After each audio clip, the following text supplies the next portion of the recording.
Вітаємо вас, дорогі глядачі, на українській телемережі «Контакт», в нашій мобільній студії тут на українському фестивалі Umarbekov Village. І маємо надзвичайного гостя, який працює для Canadian Red Cross, але відповідальний за європейський регіон. Це пан Askar Umarbekov. Вітаємо, welcome. Дякую, пане Юрію. Дякую. Дякую. So, you're responsible for the whole European region of the Red Cross.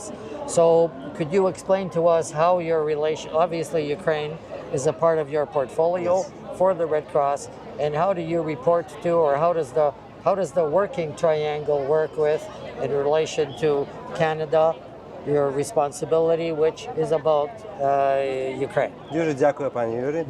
It's a pleasure being welcomed at KONTAKT, and as a representative of the Canadian Red Cross, I supervise the humanitarian operations in the Europe region, and the largest portion of which is focused on Ukraine, of course. And thanks to the generosity of the Canadian people and the Canadian government, we had a very successful fundraising campaign which helped us to raise over 218 million Canadian dollars. And this money has been channeled through our local partner, Ukrainian Red Cross Society, to support the communities affected by the conflict in Ukraine. So I will be talking about the types of support, and but for the Canadian Red Cross, I think it's a first-time experience to be involved in such a large-scale operation at the European continent. We are witnessing the conflict at the scale not seen since the Second World War. And it is very important that the Canadian people who feel for the Ukrainian people affected by the conflict to support the most marginalized communities. People who have been displaced from their homes, who lost their homes, who don't have access to the quality health services, and who do require the mental health, psychosocial support, and other types of support with the help of Canadian people. So I am overlooking the whole humanitarian program as well, and making sure that the money that we raised in Canada reach the beneficiaries in Ukraine. And now, how does the process work? Does the Ukrainian Red Cross apply to you for certain projects, or do you decide yourself what you want the Canadian money to be directed for? Right. We are part of what we call the international movement of the Red Cross and Red Crescent Society, which includes over 190 Red Cross and Red Crescent societies across the world. So Canadian and Ukrainian Red Cross societies are partners in the delivery of the humanitarian services. The decision of where the money should go, actually this is made in a collective manner with the help of the communities we serve. So we don't want to decide for the communities where the money should be going. So basically, through the presence of the Red Cross staff and volunteers on the ground in Ukraine, we help to get really the sense of where the money should be channeled the most. What are the most essential needs? What are the acute needs?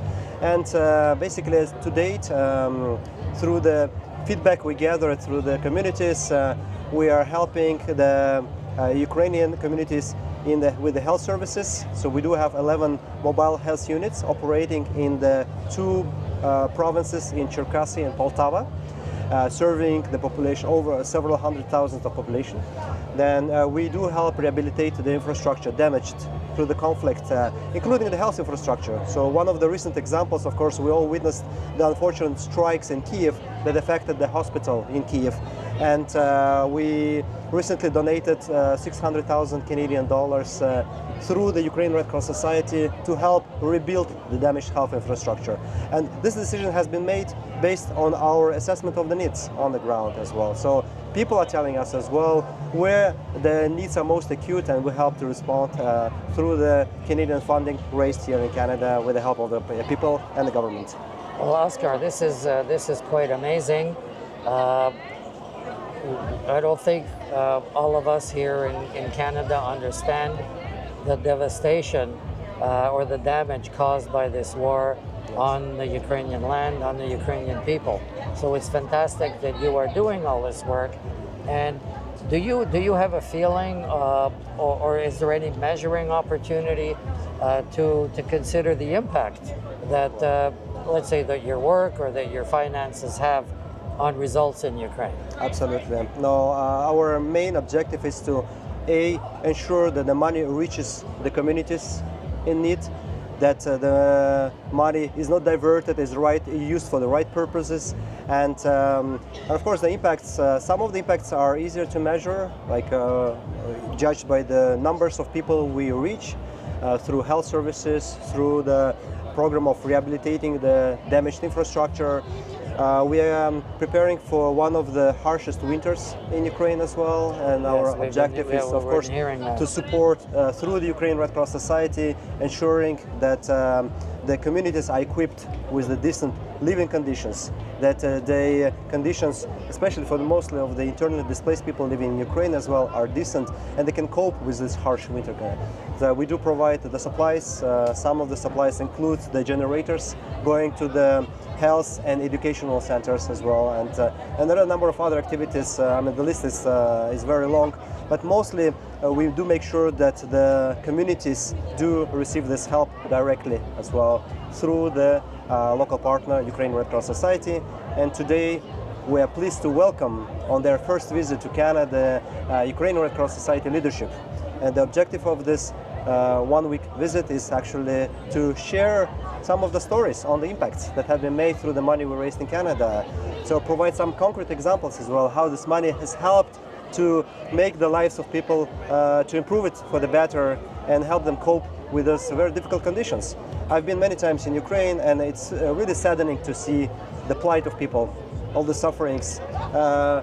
We are privileged here. My family, I'm living in decent conditions here. I have the food on the plate, I have access to the health care.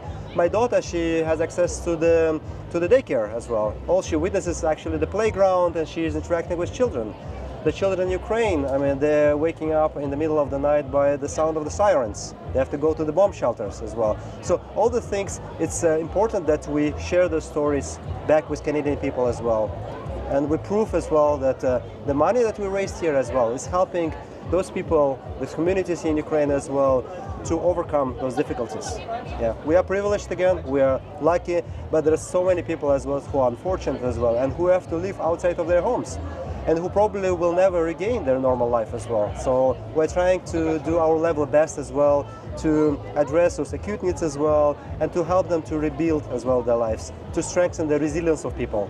And I'm admiring the resilience of Ukrainian people. I'm also admiring the resilience of our Ukrainian partners, the Red Cross staff and volunteers who on a daily basis as well, addressing those needs as well, and being in the proximity to the communities. They are there.